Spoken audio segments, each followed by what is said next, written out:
Azerbaijan, land of fire.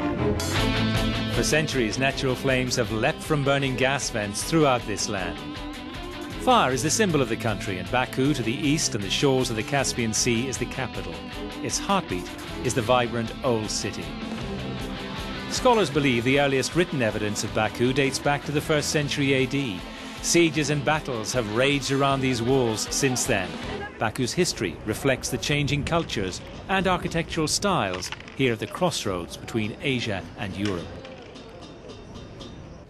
Baku is a very, very interesting city because we call it, Azerbaijani people call it the city of contrasts. Why the city of contrast? Because of these new constructions and old places. Maiden Tower and then this palace with minaret. And then you can see behind of it these 3 huge constructions, new ones, which are the symbol of modern Baku. The country's century-old carpet-making industry is celebrated in a stunning new museum as a traditional craft and culture meets futuristic design, which reflects the story of this developing city.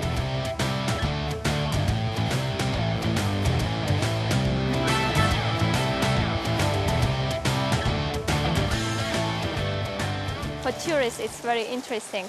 So in one city, they can see different periods of time, different cultures.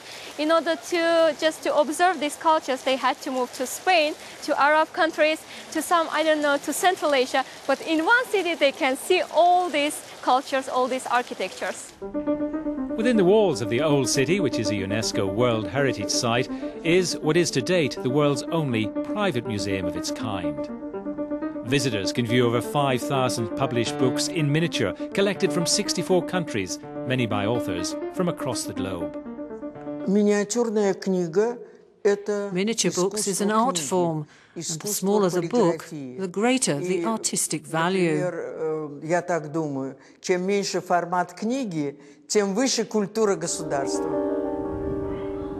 The Old City overlooks the Caspian Sea. All is not well in these waters. The sturgeon fish and country's world-famous wild caviar are under threat.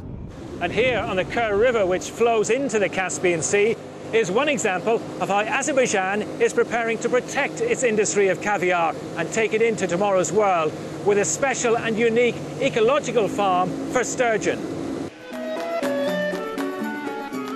It is one of the oldest families of fish in existence. Its caviar eggs, renowned and sought after for centuries at tables across the world. But the clock is ticking. Sturgeon fish is on the verge of extinction.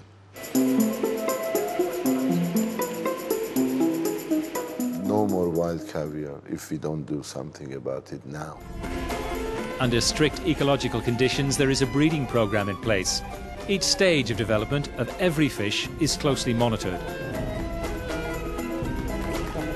After 5 years, they are released into the fresh water. Caviar fish is such a fish like salmon, for example. From whichever river they enter the sea, when they have caviar, they return to the same river to lay eggs.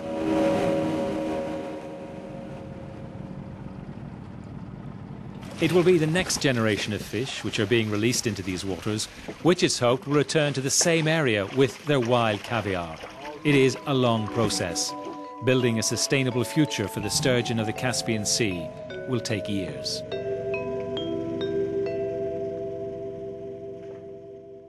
We've been served some wild caviar here, but with it being so rare and so expensive and the sturgeon under threat, it's not something that you eat lightly. But let's have a flavour of this wild caviar.